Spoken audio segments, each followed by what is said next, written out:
What's going on, guys? It's a little something different here on the channel. It's a video that I guess I was kind of thinking of doing before, and then someone actually asked me to do something like this, and basically just to give my opinion on current affairs in football, really. Just me having a chat with you guys about my thoughts on some things. I mean, for those who knew me before YouTube and a while back will know that I'm normally quite outspoken about football.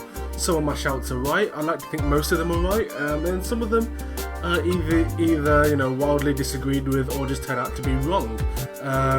But regardless of that, I stick to my guns. I'm definitely outspoken in terms of that, and I guess I might as well bring that to this channel as well. I mean, this channel's not just going to be about gameplay; it's all things football, and I guess my opinions are going to count for that too. So I guess it's funny because I had some ideas already down for this this video, and just as I was about to press record, it was announced that Jose Mourinho has been sacked from Chelsea, which I mean, for me as an Arsenal fan, it's good and bad news, really.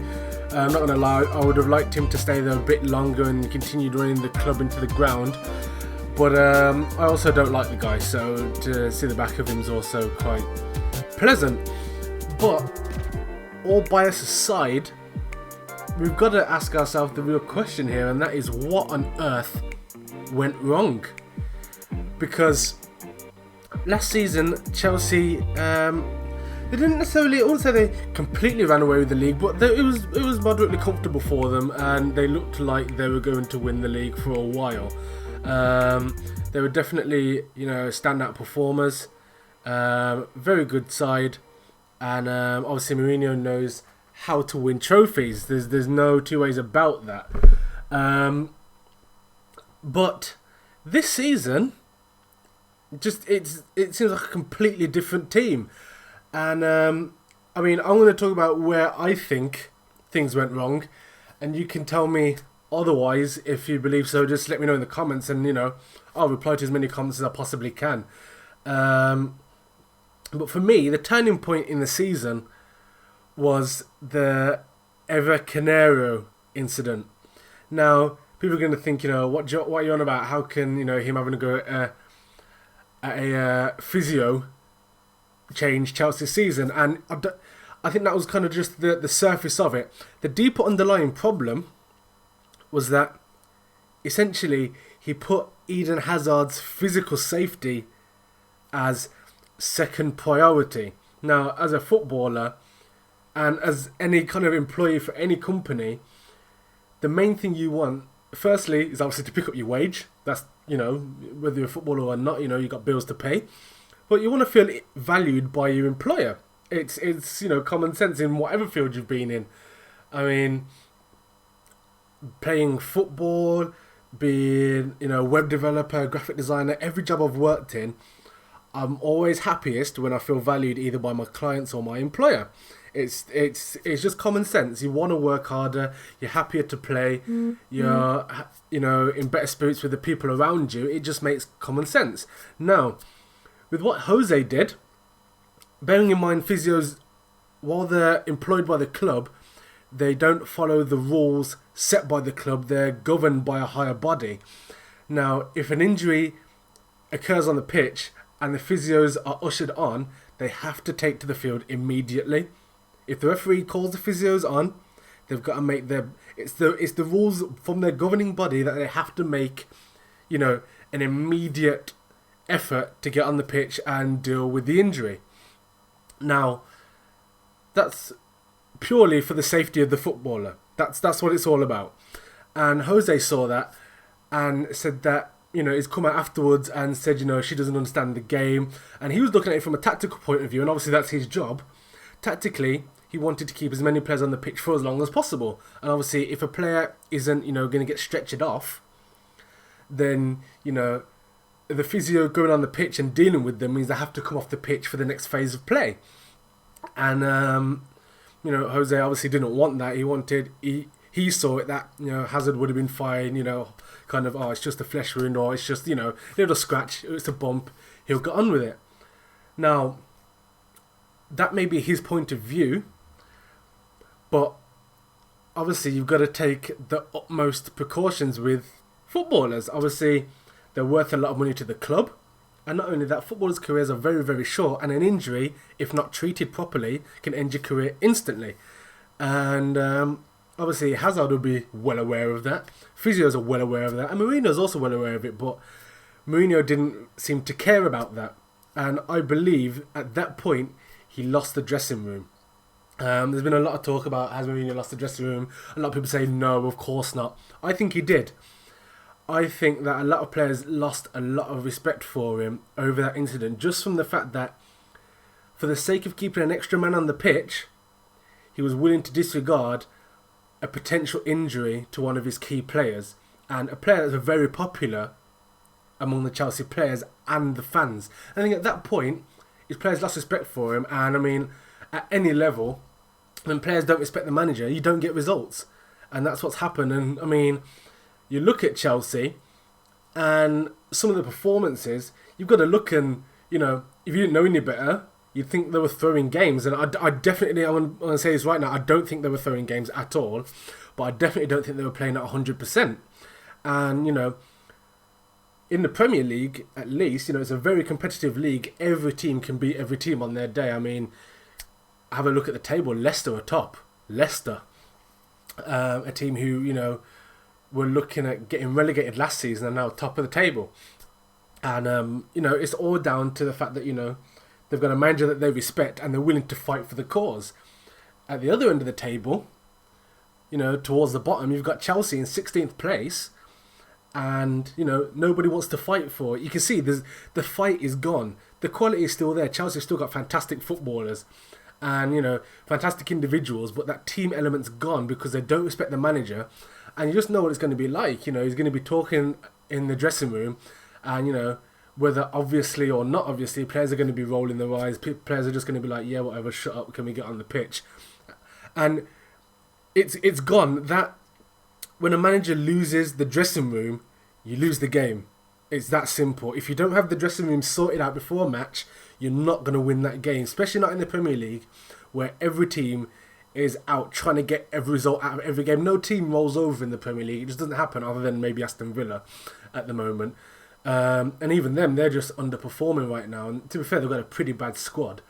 But, teams don't roll over in the Prem, and you need to have your back room sorted. You need to have those foundations right. And I think he lost the dressing room when he completely disregarded Eden Hazard's safety on the pitch.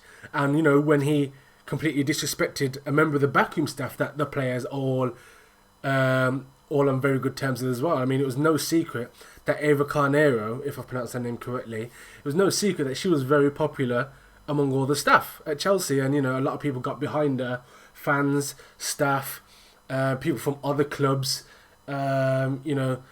sporting associations, all, a lot of people spoke up about that incident.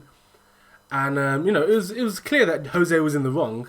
And, time and time again, he had the opportunity to come out and say, listen, I was wrong. Heat of the moment.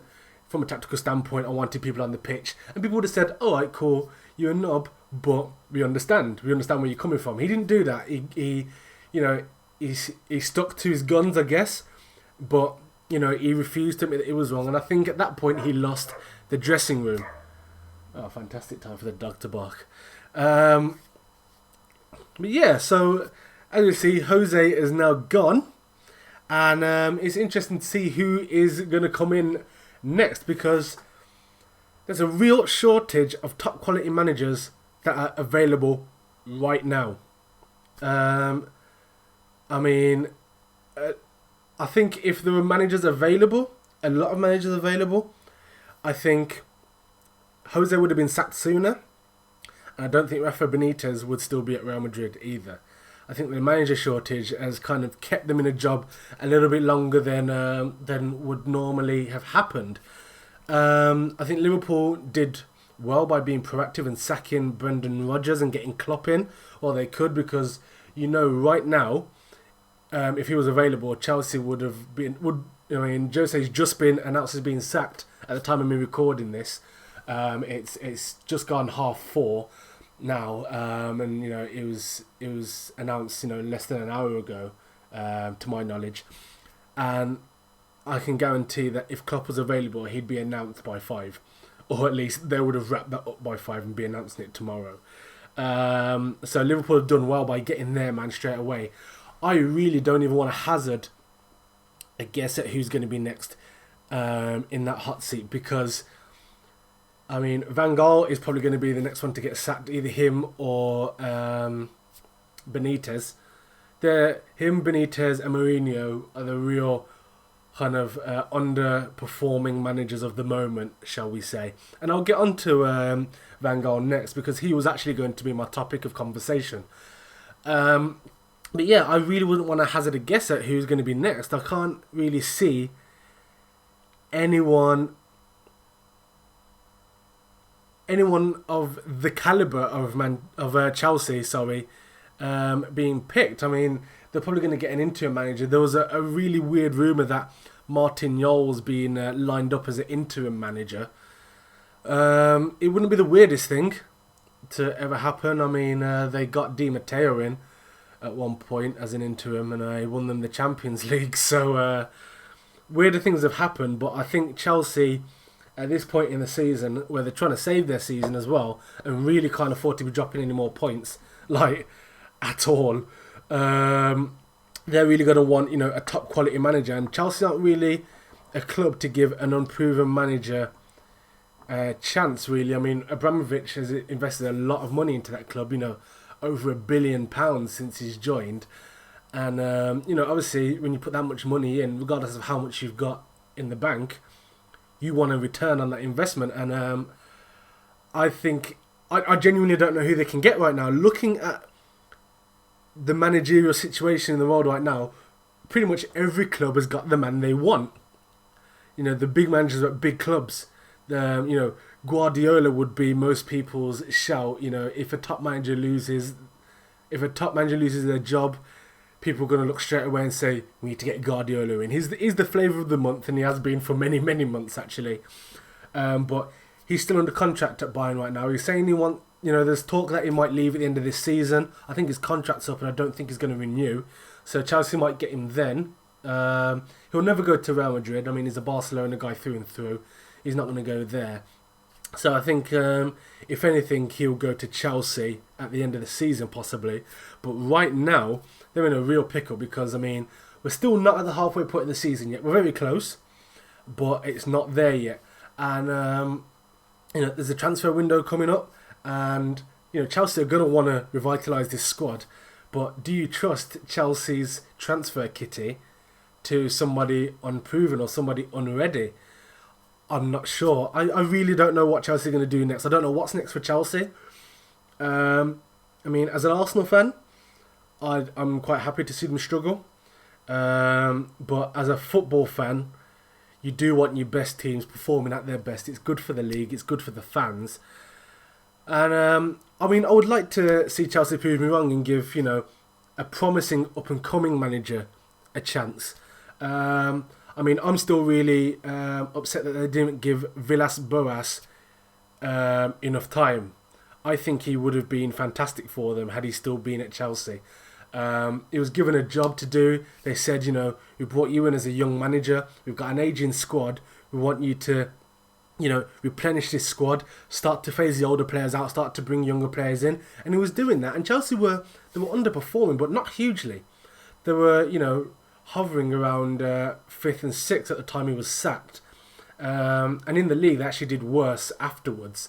But, I think it's always hard for a young manager, especially at a club like Chelsea where they've got a lot of senior players. Not so much now, but definitely then, where, there were at least 3 or 4 players in that first 11 that were actually older than Villas-Boas. It was always going to be hard for him, but I think that they should have stuck to their guns, given him time, and, it's shown that, most of the top clubs over time, the main thing that they've got in common is stability. Other than Real Madrid, who sack managers all the time, but then again have a ridiculous budget to pump at any guy that comes in, they run their clubs differently to most other clubs, but overall, clubs with longevity tend to do better. I mean, Man United, Arsenal, Barcelona, even when they do, get rid of their managers, they bring in someone from the system. So that Barcelona style, that Barcelona philosophy, that Barcelona, the ethic and that ethos doesn't really change. You still get that stability. That Barcelona style of football is still played. It's either a manager follows the blueprint that's laid down at La Masia, or it's a manager that's come through the ranks at La Masia, and they continue playing that Barcelona style of football, and it evolves over time. Guardiola probably producing the best Barcelona football that we've seen, definitely in my lifetime. But you genuinely know what you're going to get from Barcelona, and there's never really an upheaval at the club. Again, Arsenal, many people forget that Arsenal have been going a lot longer than the last 10 years where we had a bit of a slump, but still one of the most successful teams and most consistent teams in the Premier League. Manchester United had Alex Ferguson for how long? And it would have been very easy to sack Alex Ferguson very early in his tenure. If I remember correctly, one of his early seasons, they finished in the bottom half of the table. I think around about 14th or 15th. I may be wrong here, but I'm pretty sure they finished really low. And they could have sacked him then, but they stuck with him, and the rest is history. And he's gone on to be the most decorated manager in history, and as much as it pains me to say it, the best manager in history.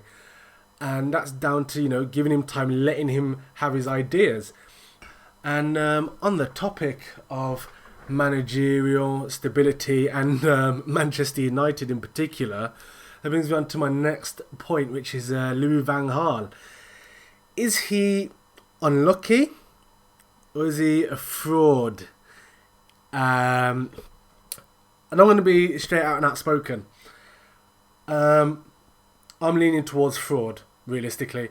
I don't think Van Gaal, however you want to pronounce it, I don't think he's a top manager at all. I don't think he's good enough to be a Manchester United manager. He's got a record, and it's decent. But I don't think at any point in his career he's overachieved, other than maybe at Alkmaar. That's the only time I think he's really overachieved. I mean, at Ajax he won the Eredivisie 3 times in the mid-90s. I mean, there's no secret that during that time Ajax were by far the best team in Holland, and have been pretty much throughout history. Really, they've always been one of the best teams in Holland. So to win the league with them, you'd expect it. He won the Champions League with them, which again, not so much of a. I mean, the Champions League is always a great achievement, to be honest. So I'm not going to take that away from him. But again, he did have some great players who, at the time, people didn't realise were such good players, but have gone on to be some of the best players in Europe since. Again, he won La Liga with Barcelona. It's expected. Won the Bundesliga with Bayern Munich.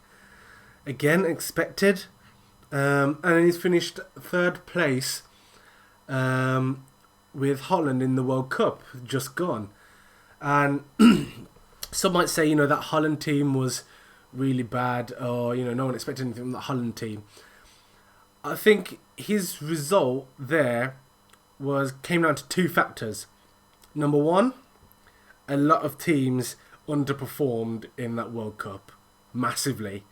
A lot of the big teams didn't perform the way that they were expected to. A lot of teams fell by the wayside. And secondly, Arjen Robben, in the form of his life. When you've got a player like Arjen Robben, who, in my mind, at the time, was the 3rd best player in the world. They can take a weak side and transform them. And let's not be under any illusions. There were still some very, very good players in that Dutch squad. I mean, Van Persie at the time was still pretty good. and still remains a very, very potent and dangerous finisher. You wouldn't want to leave Van Persie anywhere near the 18-yard box on his left foot, even to this day. Robben, obviously one of the best players in the world. Schneider, always going to be a dangerous player. So it's not like that team was bereft of quality footballers. Granted, they weren't anybody's favourite. And personally, I chuckled when I saw the squad announced. I'm not going to lie, I hold my hands up. But again, he still didn't actually achieve anything with them. He took them to third place. And, that was it. Like, that's where they finished. Is that enough to put you as a top manager? I'm not sure. I mean, is the only thing that really stands out to me in his resume is that Champions League. That's it. And I don't know if that's really enough. He's won that once, a long time ago, might I add. 20 years ago, he won the Champions League. And, I don't think he's really done anything massive since, if I'm honest with you. And a lot of people hyped him up as a tactical genius because he substituted a goalkeeper just before a penalty shootout and they ended up winning it. It's like, I didn't read into that at all. I didn't see where the genius was, because if that went wrong, you'd have been the knobhead of the moment, and we'd have been laughing at Man U fans like, this is your next manager. I don't think he's good enough at all. And I guess again, from an Arsenal fan point of view and from a football fan point of view, he's ruining Manchester United. Like, really, really ruining them. Because as an Arsenal fan, one of the best things about being an Arsenal fan is the rivalry that we have with Manchester United. It's, we always say, we hate them, we don't like them, the fans are idiots, whatever, and they say the same thing about us.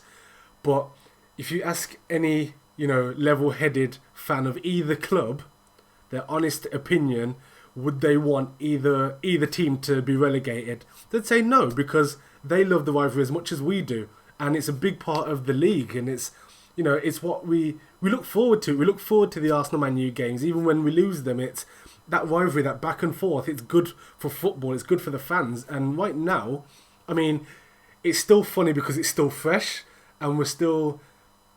I mean, it's only the second season that we've really seen Man United be absolutely shit, but it doesn't happen often. But they're on the cusp of really failing as a club and sinking into mediocrity, and I really hope it doesn't happen. And I don't know. I don't think he's any better than Moyes right now. Obviously, you look at his managerial honours and whatever, and over history, of course, yeah, he's got a much better record than Moyes. But recently, no, he hasn't. Well, his win ratio is very close to Moyes's.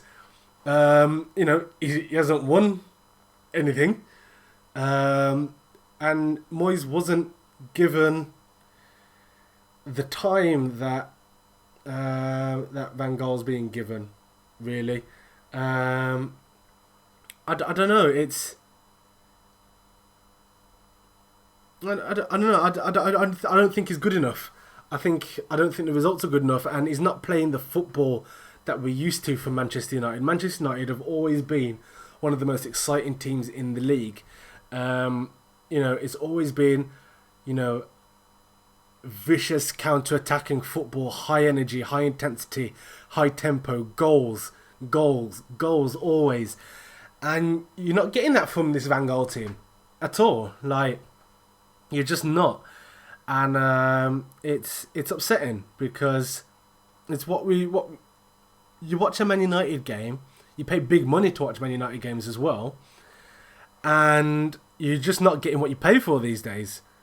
You're seeing 0-0 draws, you're seeing Man United just not scoring goals for game after game after game. And it's upsetting as a football fan, if I'm honest. I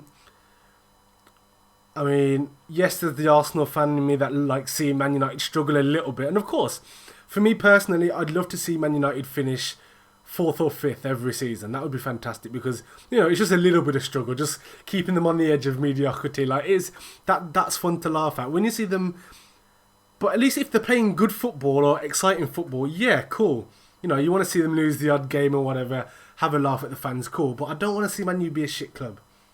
And you ask any fan, anyone outside Liverpool, and they'll say the same thing. You know, nobody wants to see Man United fail. They are the pride and joy of English football. They are the Premier League's biggest advert.